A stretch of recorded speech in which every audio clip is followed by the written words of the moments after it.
வணக்கம். நான் இன்னைக்கு உங்களுக்கு ஒரு சால்னாவும் ஜீரா ரைஸ் எப்படி பண்ணுறதுலான்றதை நான் வீட்டில் செஞ்சேன். அதை உங்களுக்கு நான் காமிக்கிறேன். இப்போ எள்ளு ஒரு 1.5 டேபிள் ஸ்பூன் போட்டிருக்கேன். அதை லேசாக வறுத்துக்கலாம். இது வறுபட்டுருச்சு, இதை நம்ம கொட்டிடலாம். அடுத்து கடலைப்பருப்பையும் போட்டு வறுத்து எடுத்துடலாம்.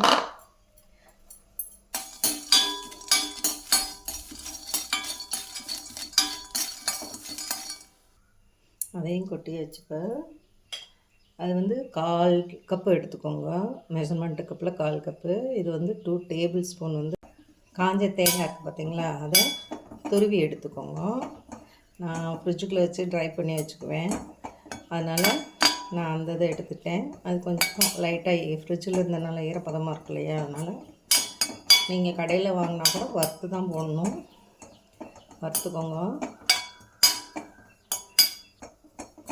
இதையும் நம்ம கொட்டிட்டு 3ஐயும் ஆற வைக்கணும்.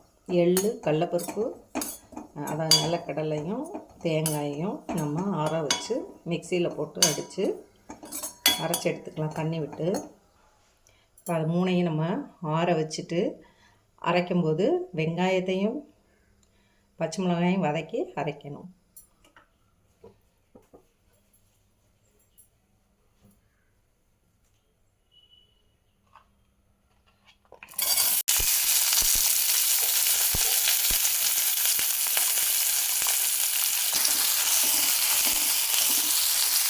இதில் கொஞ்சம் எண்ணெய் ஊற்றி வதக்கிக்கலாம். இதில் 2 பச்சை மிளகாயும் போட்டிருக்கேன். இது நல்லா வதக்கின பின்னாடி எடுத்து ஆற வச்சுருங்க. ஆன பின்னாடி அரைச்சிட்டு நம்ம இதில் மசாலா கலந்து வச்சுக்கலாம். இதில் 2 பச்சை மிளகாய், 2 வெங்காயம் போட்டு நான் வதக்கிட்டேன்.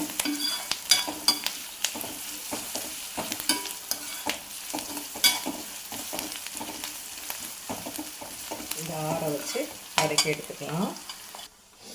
அது ஆறட்டும். அதுக்கிடையிலே நான் இப்போ தண்ணியை கொதிக்க வச்சுருக்கேன். ஜீரா ரைஸ்க்கு பாஸ்மதி ரைஸை ஒரு 1/2 hour ஊற வச்சுட்டேன். இந்த தண்ணி கொதிக்கவும் நம்ம அதில் என்னென்ன போடலான்னு பார்க்கலாம். இந்த வாசத்துக்காண்டி நம்ம இப்போ இதில் ஒரே ஒரு லீஃபும், ஒரு பட்டையும், 2 கிராமும் மட்டும் போட்டிருக்கேன். கொதிக்கவும் ரைஸை போட்டு நம்ம ஒரு 90% வெந்தோடனே நம்ம வடிகட்டிடலாம்.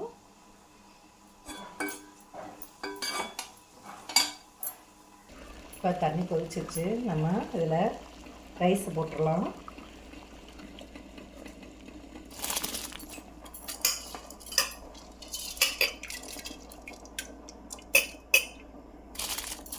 இது நல்லா உதிரியாக இருக்கும்போது எடுத்துருங்க. ரொம்ப குழைய விட்டுறாதீங்க, நல்லா இருக்காது. ஜீரா ரைஸ் உதிரியாக நமக்கு ஹோட்டல் ஸ்டைலில் எப்படி கிடைக்குமோ அப்படி கிடைக்கும்.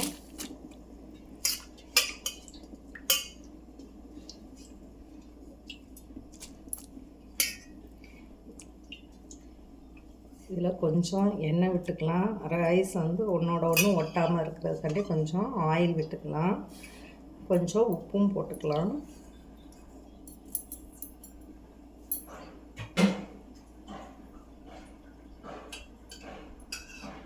சும்மா 1 ஸ்பூன் ஆயில் விடுறேன். ஆயில் முதலே விட்டுருக்கணும். சரி, நான் மறந்துட்டேன். நீங்கள் முன்னாடி கூட ஊற்றி தண்ணியை கொதிக்க வச்சுக்கோங்க. இப்போ நம்ம ஒரு கடாய் மணிக்கிறத நான் அடுப்பில் வச்சுருக்கேன். இதில் எண்ணெய் ஊற்றிக்கலாம்.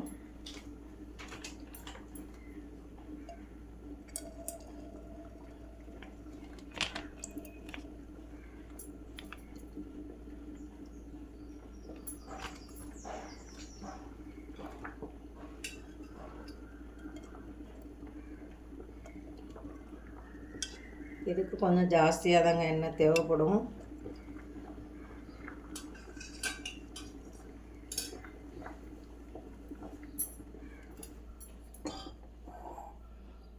நான் அந்த சைடில் ரைஸை கொதிக்க வச்சிட்ருக்கேன்.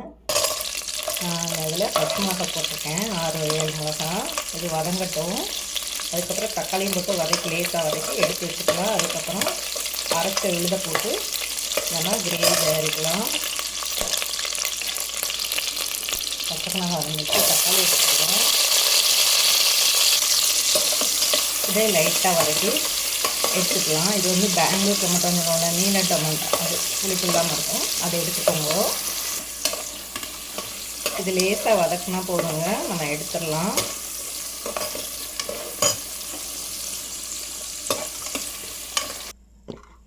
இப்போ நான் இதில் பாருங்கள், இதில் வந்து கடலப்பருப்பு போட்டு நொறுக்கிட்டேன், அரைச்சிட்டேன். அதில் வெங்காயம் பச்சை மிளகாய் வதக்கி வச்சுலையே அதை போட்டு நம்ம அரைச்சிக்கலாம். அரைச்சி இந்த கிரேவியை ஊற்றி செய்யலாம். இப்போ ஆயில் சூடாக இருக்கு இல்லையா, இதில் நம்ம கொஞ்சம் ஜிஞ்சர் கார்லிக் பேஸ்ட்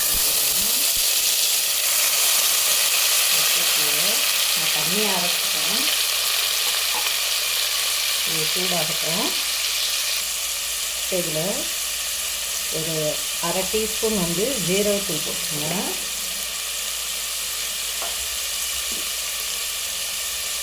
1/4 டீஸ்பூன் சோம்புத்தூள்,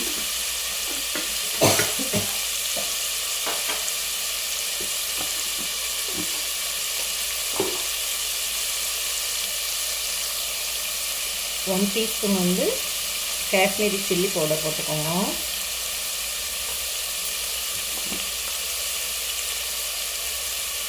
ஒரு 1/4 டீஸ்பூன் கரம் மசாலா,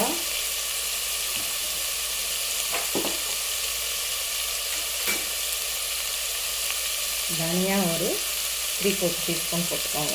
அவ்வளோதாங்க மசாலா. இதை நல்லா வதக்கி விட்டுருங்க. கறிக்கிறாமல் சிம்மில் வச்சு வதக்குங்க.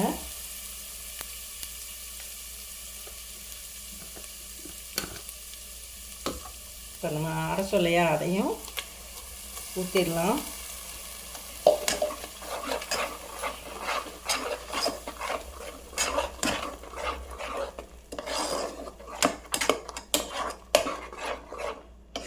டர்மரிக் பவுடர் போட்டுக்கோங்க. இதை வந்து நல்லா வதக்கி விட்டுக்கோங்க. டர்மரிக் போட்டாச்சு.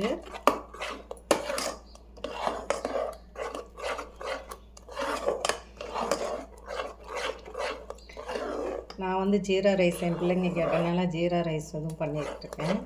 நீங்கள் வந்து புலவ், வெஜிடபிள் புலவ் இருக்கலாம், டொமேட்டோ புலவ், பீஸ் புலவ் அதெல்லாம் செஞ்சிங்கன்னா, பன்னீர் புலவெலாம் செஞ்சிங்கன்னா இந்த கிரேவி செய்யுங்க, நல்லாயிருக்கும். ஊற்றிடலாம். மிக்ஸி ஜாரை கழுவி அவ்வளோதான் ஊற்றிட்டுருக்கோம். கொதிக்கட்டுங்க.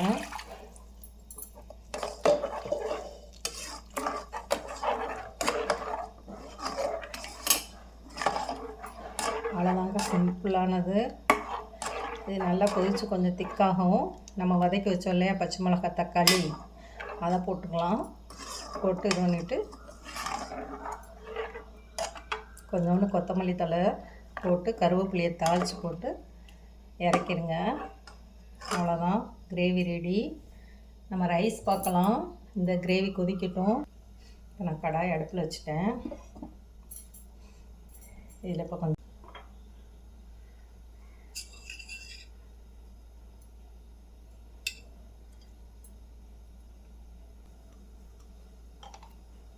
ஒரு டீஸ்பூன் கீ விட்டுருக்கேன்.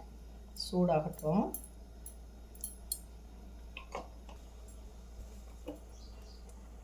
இப்போ ஆயில் சூடாகிருச்சு. இதில்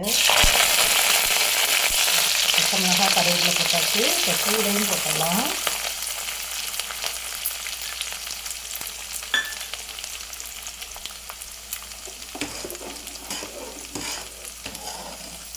படட்டும். ஃப்ரை பண்ண பின்னாடி பார்க்கலாம். இதில் கொத்தமல்லி எடுத்து போட்டுருக்கோம். கொஞ்சம் நல்லா க்ரீனிஷாக இருக்கும். இதில் வந்து முந்திரி பருப்பை போட்டுடலாம். டேஸ்ட்டாக வறுத்துட்டு நம்ம ரைஸை இதில் போட்டுடலாம். இதுக்கு முன்னாடி ஜீரா போடணும். ஜீரா ரைஸ் இல்லையா, ஜீரகம் தான் மெயின். ஜீரகத்தை போட்டுடலாம். சீரகம் பொரியட்டும் அந்த ஆயிலையே. அவ்வளோதாங்க. இதில் ரைஸை போட்டு கிளறிடுவோம். ஜீரகம் பொரிஞ்சிருச்சு. ஜீரா ரைஸு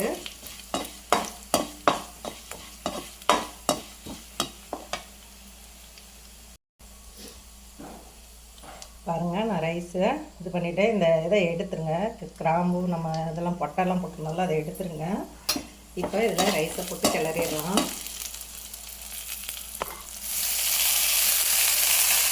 ஸ்டவ் ஆஃப் பண்ணிட்டு கிளறுங்க. இதை கிளறி விட்டுக்கோங்க.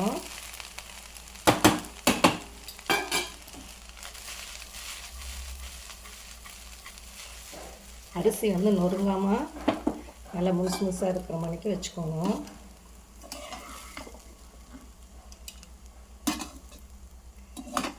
ரெடி ஆயிடுச்சு.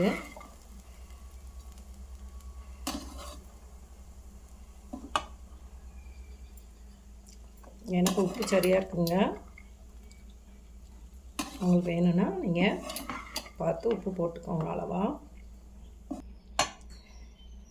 எனக்கு போதும், அதனால் நான் இது பண்ணிட்டேன்.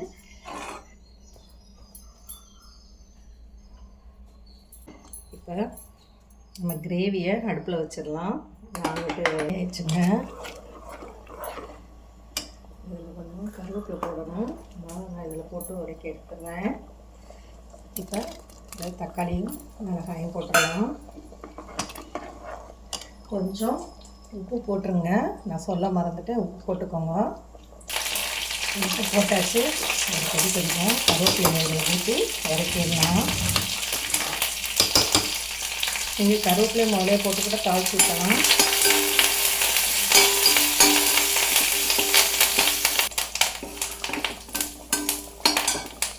கருவேப்பிலையை போட்டுடலாம்.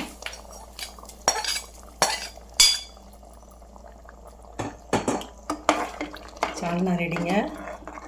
இதில் நீங்கள் புலவு இதுக்கு வச்சு சாப்பிட்டு பாருங்கள். எப்படி இருக்குதுன்னு சொல்லுங்கள் உங்கள் கமெண்ட்டில். லைக் பண்ணுங்கள், ஷேர் பண்ணுங்கள். மற்றவங்களுக்கு இதை ஷேர் பண்ணி விடுங்க. தேங்க்யூ ஃபார் வாட்சிங். இப்போ இதில் லாஸ்ட்டாக 1 டேபிள் ஸ்பூன் புளி ஊற்றி நம்ம கொதிக்க விட்டு ஆஃப் பண்ணிடலாம்.